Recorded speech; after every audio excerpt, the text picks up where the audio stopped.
शंकर भगवान को ना तुम्हारी गुजराती चाहिए, ना तुम्हारी अंग्रेजी, ना हिंदी चाहिए। शंकर भगवान को तो तुम्हारी जो प्रेम की भाषा होती है, हृदय की,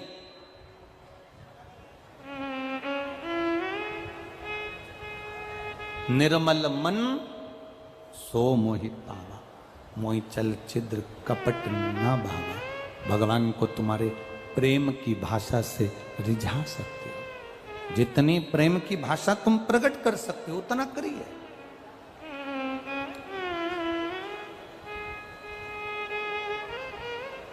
जब प्रेम की भाषा हम देंगे तो हमको मिलेगा।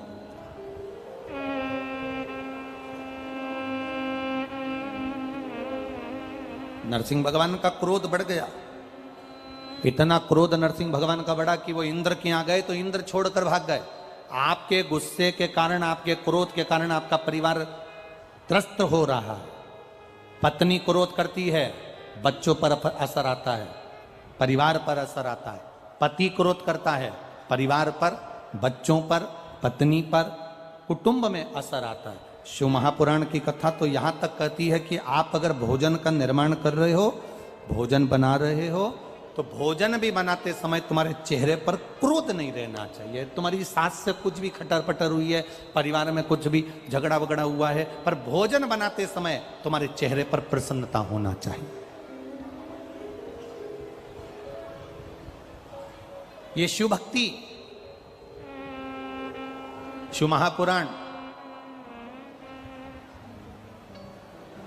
आप लोग अपने अपने घर से पूड़ी सब्जी बनाकर लाते हो, कोई भंडारे का सामान लाता है, कोई खीर बनाकर लाता है, कोई हलवा बनाकर लाता है। ये प्रेम से बनकर आता है, और जब प्रेम से बनकर आता है तो यहां जब बांटा जाता है तो उसमें अपने आप स्वाद बढ़ जाता है।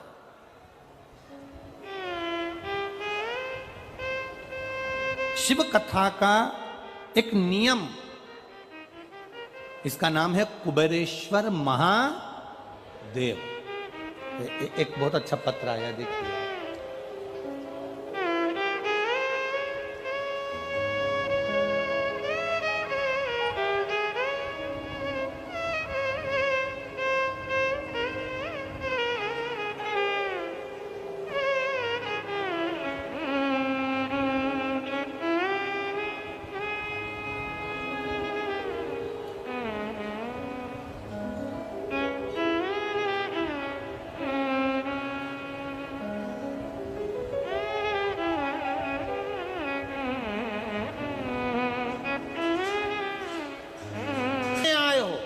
जितने आस्था चैनल पर सुन रहे हो, जितने फेसबुक यूट्यूब पर सुन रहे हो, दिल से सुनो। और जहां बैठे हो, ये मैनपुरी में हम आज तक कभी नहीं आए थे, पहली बार आपसे मिलना हुआ है, पहली बार मिलना हुआ। आप लोगों ने टीवी पर कथा सुनी है कि नहीं सुनी? सुनी है ना? टीवी पर कथा सुनकर आप लोगों ने बाबा का कोई ना कोई उपाय तो किया है ना? किया है तो बाबा ने कुछ ना कुछ तो आपकी जिंदगी में थोड़ा बहुत दुख तो मेरे बाबा ने कम किया होगा, तब तो आप यहां बैठे हो। नहीं तो कौन आता? विश्वास शिव महापुराण पर करा तो बाबा ने साथ लिया। नरसिंह अवतार में क्रोध आया है भगवान को, वो क्रोध समाप्त नहीं हुआ, वो क्रोध समाप्त नहीं हुआ।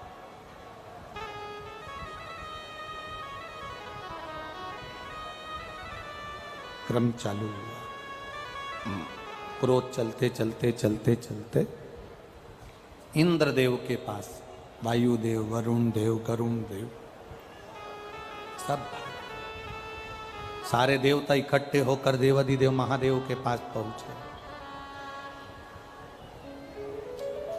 बाबा, बाबा, शिव जी की स्तुति, शंकर भगवान की प्रार्थना किसी के दूसरे ने जो बताई वैसी नहीं करना, अपना दिल करे ना वैसे भगवान की प्रार्थना करो।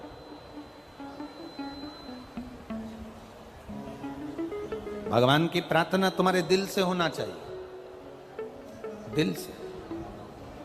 एक बकरी चराने वाला, भेड़ चराने वाला शाम के समय सारी भेड़ों को एक जगह पर इकट्ठा कर लेता था भेड़ों के बाल में से बैठे बैठे जूं निकालता था। जूं निकाल कर कहता था, राम जी तुम्हें वन में रहते रहते बहुत सारी जूं पड़ गई होगी, एक बार तुम मेरे पास आ जाओ, मैं सारी जूं निकाल दूंगा तुम्हारी। बस वो बैठे बैठे यही बोलता रहता था कि राम जी तुमको भी जूं पड़ गई होगी, मैं निकाल दूंगा। एक संत वहां से निकल रहे थे, उन्होंने उसका शब्द सुना, संत को क्रोध आ गया, कैसा मूर्ख है, भगवान को क्या जूं पड़ती है, हर कुछ बोल रहा है, पागल हो गया है। संत ने एक थप्पड़ रखकर उस भेड़ चराने वाले को, बकरी चराने वाले को मारा और कहा, आज के बाद ऐसा शब्द मत बोलना कि राम जी को जूं पड़ गई होगी, तेरे में अक्ल नहीं है, हर कुछ बोल देता है कि राम जी मेरे पास आ जाओ, तुम्हें जूं पड़ गई होगी, मैं तुम्हारी जूं निकाल दूंगा, ये कोई शब्द होता है? उसने बोलना बंद कर दिया। 4 दिन निकल गए, माता सीता जी ने भोजन नहीं किया। राम जी ने सीता जी से पूछा, तुम भोजन नहीं कर रही हो, क्या बात है? सीता जी कहती हैं, एक बेचारा बकरी चराने वाला था, भेड़ चराने वाला, शाम को बकरी और भेड़ों को इकट्ठा कर कर उनकी जूं निकालता था और बड़े प्रेम से कहता था, राम जी वन में रहते रहते तुमको जूं पड़ गई होगी, मैं तुम्हारी। शब्द नहीं आते उसको, हिंदी के भी वाक्यों को बोलना नहीं आता, वो कोई संबोधन बोलना नहीं जानता, वो स्तुति करना नहीं जानता, बस वो प्रेम से कहता है कि तुम्हें जूं पड़ गई होगी, मैं जूं निकाल देता हूं। मुझे बहुत अच्छा लगता था प्रभु। राम जी ने हनुमान जी को बुलाया, हनुमान जाओ, जिस संत ने उस बकरी चराने वाले को बोलना बंद करा है, जरा उसका इलाज करके आओ। हनुमान जी जाकर एक गदा का प्रहार किए, संत चित्ते पड़े। संत ने पूछा, मेरी गलती क्या है? हनुमान जी बोले, जाकर बोल उस भेड़ बकरी चराने वाले को, तेरे दिल से तू जैसी स्तुति करना चाहे वैसी कर, राम जी दिल की स्तुति देखते हैं, बनाई हुई स्तुति राम जी नहीं देखते। राम बनाई हुई स्तुति नहीं देखते। मेरे भोलेनाथ तुम्हारी बनाई हुई स्तुति से प्रसन्न नहीं होते। जिस दिन तुम्हारे दिल में आ जाए और तुम शंकर जी के मंदिर में जल चढ़ाने के लिए जाओ, उस दिन तुम बाबा से प्रार्थना दिल से भी कर सकती हो, बाबा बाबा, ओ भोलेनाथ जी, शंभू जल चढ़ा चढ़ा के सावन के महीने में ठंड लग रही होगी तेरे को, बाबा बहुत ठंड लग रही है, आज मैं जो दिया लगाऊंगी ना उसमें हाथ लगाकर तेरे को सेक दूंगी, ठंड नहीं लगेगी तेरे। कभी दिल करा करे, बहुत सारी बेलपत्री पड़ी हो ना तो बाबा को ढक दो, बाबा ठंड नहीं लगेगी इसलिए मैं ढक रही। कभी कभी गणेश जी और कार्तिक पर हाथ रख कर कह दो, बाबा जैसे ये तेरे 2 पुत्र हैं ना, वैसी मैं तेरी बेटी हूं बाबा, पर बहुत दुखी हूं बाबा। बाप अपनी बेटी को दुखी देख सकता है क्या बाबा? बाबा बहुत तकलीफ में हूं, तेरे बेटों की तरह मुझे भी मान लेना बाबा। तेरी बेटी अशोक सुंदरी की तरह मैं भी हूं ना बाबा, बहुत दुखी हूं बाबा, तू सुन ना बाबा। तेरा मैंने पशुपति व्रत भी करा था बाबा, पर हो सकता है मुझसे कोई गलती रह गई हो ना, तू मुझसे खुश नहीं हुआ, पर पिता है ना तू मेरा, पिता पिता होता है। बेटी चाहे कैसी भी हो ना बाबा, पर पिता कभी अपनी बेटी से नाराज नहीं होता। बाबा आज एक बेलपत्री मैं तुझे चढ़ा कर जा रही हूं, ये समझना तेरी बेटी अपना हृदय अपना दिल तुझे देकर जा रही है, तू संभाल लेना बाबा। दिल से कहो उसको, स्तुति दिल से होना चाहिए। दादी से ज्यादा तो मुझ में अकल है, मेरे पिताजी से ज्यादा तो मुझ में अकल है, मेरी माँ से ज्यादा तो मुझ में अकल है, बहू सोचती है सास से ज्यादा तो मुझ में अकल है, मैं पढ़ी लिखी, मैंने ये करा, मैंने इंजीनियरिंग करी, मैंने सीए करा, मैंने ये पढ़ाई करी, मैंने एमबीए करा। सास में कितनी अकल है? वो तो 8वीं फेल है। सास भले 8वीं फेल होगी, सास भले 5वीं फेल होगी, पर सास रहते रहते रहते रहते परिवार में जो तुम्हारी जितनी उम्र है, सास उतने साल तो दुनिया के धक्के खाकर आई होगी, तो उसमें अकल तुमसे ज्यादा होगी, ये निश्चितता है। भले वो 5वीं फेल हो, भले वो 6वीं फेल हो, भले वो 7वीं फेल हो, भले वो 8वीं फेल हो, पर उसकी चित्त वृत्ति में उसने कितना कितना संघर्ष किया है, घर के बुजुर्ग ने कितना संघर्ष किया, ये उसके पास में कंपनियों में पूछा जाता है तुमने कौन सी कंपनी में पहले जॉब करी है, उसका प्रमाण पत्र दिखाइए।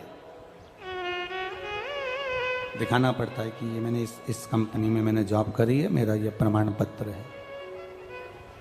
सास के पास में वो प्रमाण पत्र है जो बहू को दिखा देती है कि मैंने ये किया है।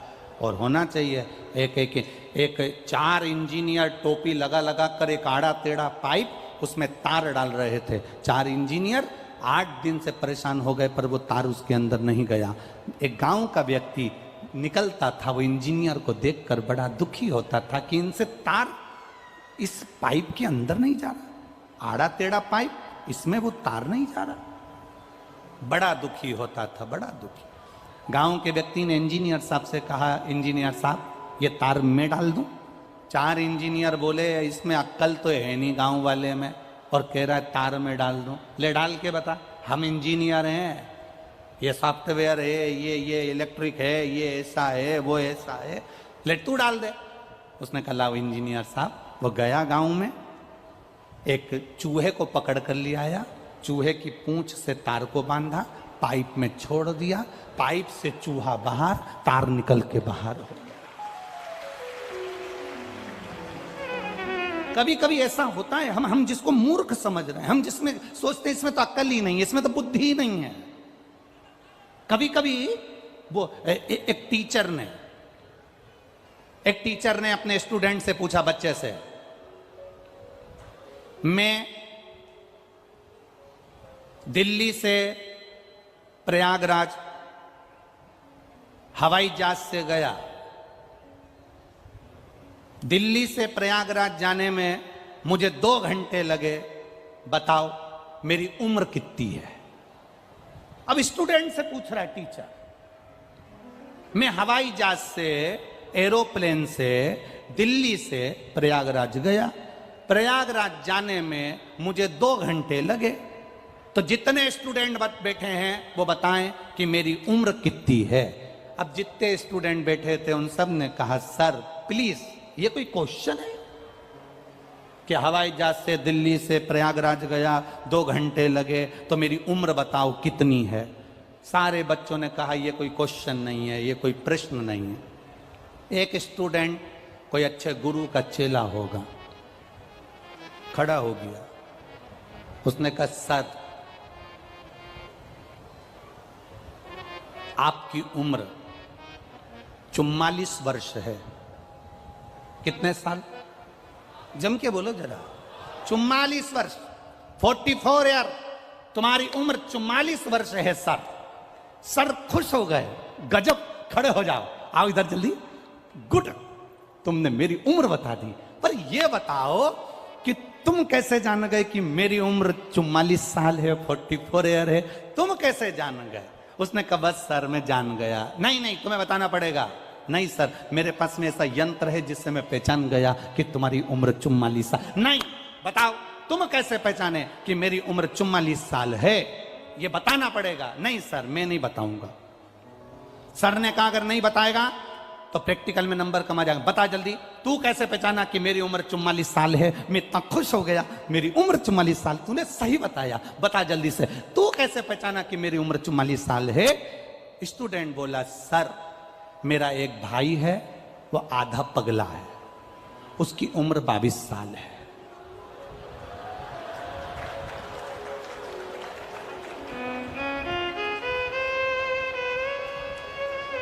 मेरा एक भाई है, वो आधा पगला है, उसकी उम्र कितनी है? 22। तो तुम्हारी कितनी? मतलब तुम पूरे ही पगले हो। इसमें उसको अंदाजा आया, उसकी चित्त भक्ति में अंदाजा आया। ए बाबा, ढूंढने निकली माता पार्वती। खाली होकर जाइए शिव के पास में, बहुत अहंकारी बनकर नहीं, बहुत अभिमान रखकर नहीं, बहुत धनपति नहीं, बहुत वैभवपति नहीं। शंकर की कथा में जाना, शिव महापुराण की कथा में जाना, भगवान की भक्ति में जाना, तो खाली होकर जाना, खाली। आज तो आप कथा 2 बजे से 5 बजे तक सुन रहे हो इस पावन प्रांगण में। कल की कथा टीवी पर तो 2 बजे से 5 बजे तक आएगी, पर यहां इस कथा स्थल पर जो कथा होगी कल की, वो सुबह 8 बजे से 11 बजे तक होगी।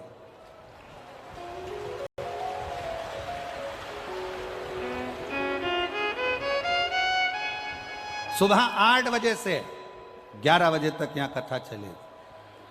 और ध्यान देना, कथा टीवी पर 2 बजे से 5 बजे ही आएगी, पर भक्त सुबह 8 बजे से 11 बजे तक।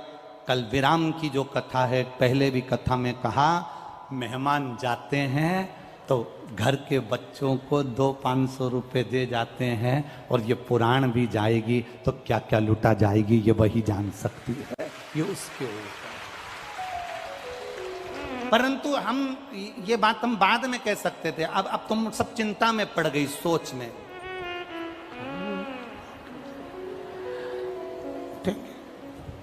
उठेंगे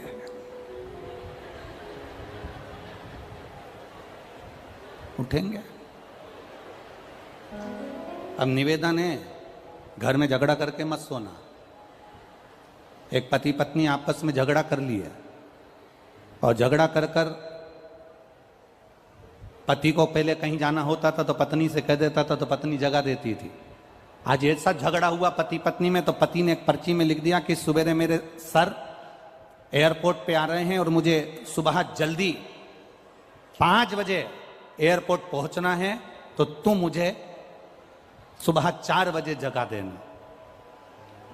पर्ची पे लिख के उसने पत्नी के पलंग पर जो तकिया था वहां रख दिया। पत्नी ने पढ़ा, ठीक है।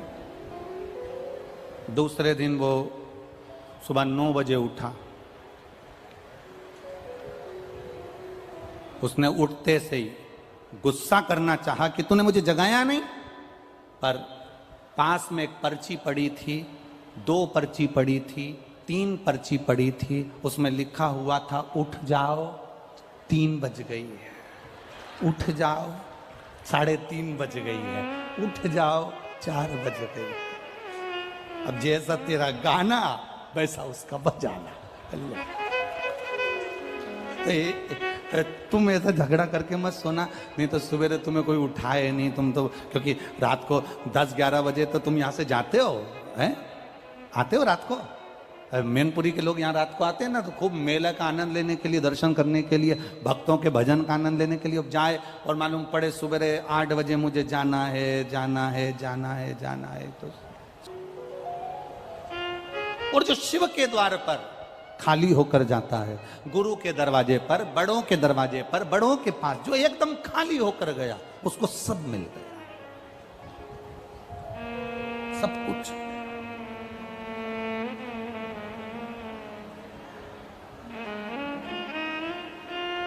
दूध की भगोनी, जिस भगोनी में, जिस पात्र में तुम्हें दूध वाले से दूध लेना है, अगर वो पहले से भरी होगी तो उसमें दूध ले सकते हो क्या?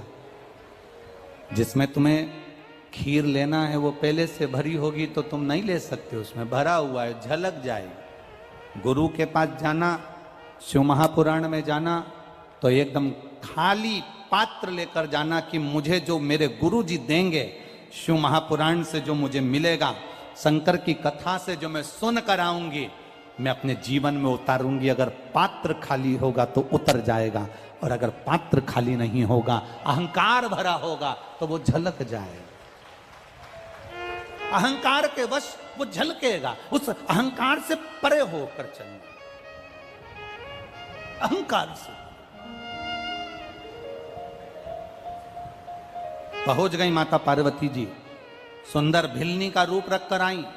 भिलनी का रूप रखकर जैसे ही माता पार्वती जी ढूंढते ढूंढते उस क्षेत्र में पहुंची, भूल गई माता पार्वती जी भी। शिव जी के ढूंढते ढूंढते अपने पुत्र को, पुत्री को ना जाने कहां है, कहां पहुंच गए, कैसे हैं, कहां गए, ढूंढते ढूंढते पहुंची। इतने में नंदी ने माता पार्वती को देखा और शिव जी के लिए उन्होंने मुंडी हिलाना प्रारंभ कर दी। शंकर जी समझ गए पार्वती जी मुझे लेने के लिए आ गई। शिव जी ने देखा कि नंदी का मुख उधर है, मतलब पार्वती उधर खड़ी है। इतने में शंकर भगवान उठकर खड़े हुए।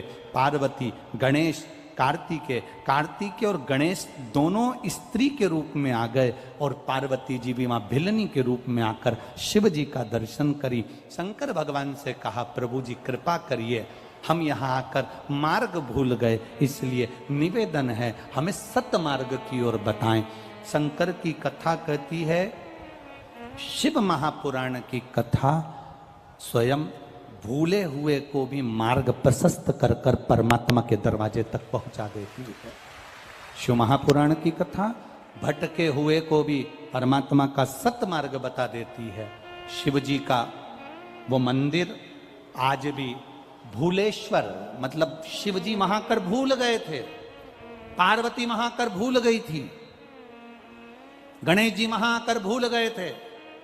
सारी दुनिया में केवल एक मंदिर है भूलेश्वर महादेव का, जहां पर ये भूलेश्वर महादेव पूना से सोलापुर के बीच में एक शंकर का मंदिर आता है भूलेश्वर महादेव का, जहां पर भगवान शंकर के मंदिर में गणेश जी स्त्री के रूप में हैं, कार्तिकेय जी स्त्री के रूप में हैं और पार्वती जी भिलनी के रूप में विराजमान हैं।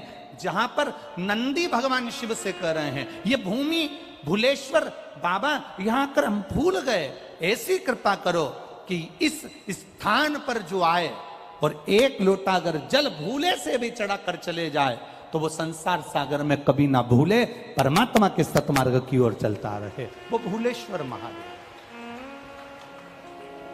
कभी आप लोग अगर पूना जाएं, महाराष्ट्र में अगर पुणे की ओर जाएं तो पुणे से लगभग 70-80 किलोमीटर की दूरी पर भूलेश्वर महादेव का एक मंदिर पड़ जाता है, जहां पर पहुंचकर भगवत भजन की एक कीर्ति बढ़ जाती है, एक आनंद की अनुभूति बढ़ जाती है।